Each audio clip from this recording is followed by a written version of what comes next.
گھر کا ماحول ہو، کاروبار ہو، سیاست ہو، ریاست ہو، زمیندارہ ہو، عبادت ہو، الغرض یہ کہ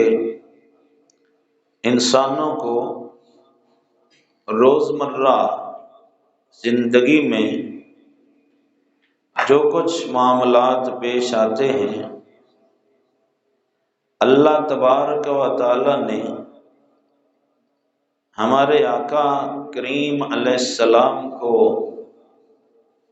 ہر شعبہ زندگی کا امام اور خاتم بنا کر مبعوث فرمایا ہے۔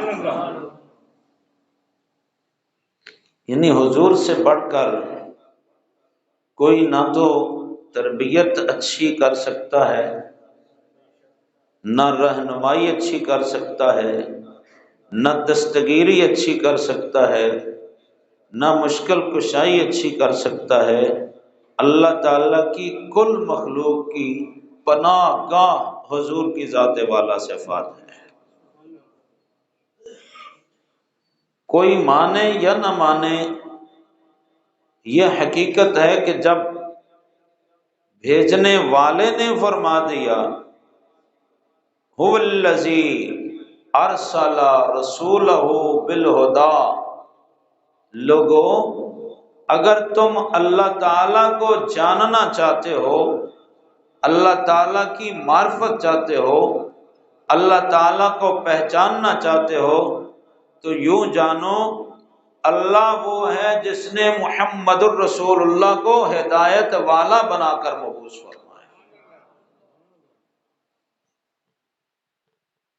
تو صرف نماز کی ہدایت نہیں ملے گی،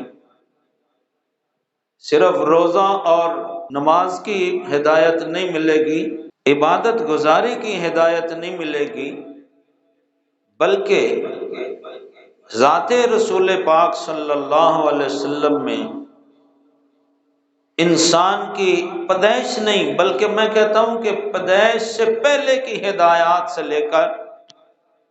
انسان کے دفن ہونے تک نہیں، اس کے جنت جانے تک کی ہدایات ہمیں حضور سے ملتی ہیں۔ اور اگر میں اس پر اب دلیلیں دینا شروع کر دوں کہ انسان کے پیدا ہونے سے پہلے بھی رسول کریم ہدایت دیتے ہیں، تو میں اپنے موضوع سے ہٹ جاؤں گا، اور میں موضوع سے ہٹنا نہیں چاہتا، صرف اشارہ کر دیتا ہوں کہ انسان پیدا ہونے سے پہلے کتنا عرصہ ماں کے وجود میں ہوتا ہے، وہاں کی ہدایات کس نے دی؟ وہ ہدایات بھی تو رسول کریم علیہ السلام نے عطا فرمائی۔ اچھا آپ کہیں جی مرنے تک، تو میں کہتا ہوں کہ مرنے کے بعد جو قیامت کا وہ قبر کا معاملہ ہے، اس کی ہدایات کس نے دی؟ پھر قبر کے بعد پھر قیامت کے دن میدان لگنا ہے، وہاں کی ہدایات کس نے دی ہیں؟ پھر میدان کے بعد جو جنت اور جہنم کے معاملات ہیں، وہاں کی ہدایات کس نے دی ہیں؟ وہاں کی ہدایات ہمارے کریم آقا نے ہمیں عطا فرمائی۔ اس لیے میں کہتا ہوں کہ جب ہر شعبہ زندگی کی ہدایت میرے لجپال آقا نے عطا فرمائی ہے، تو پھر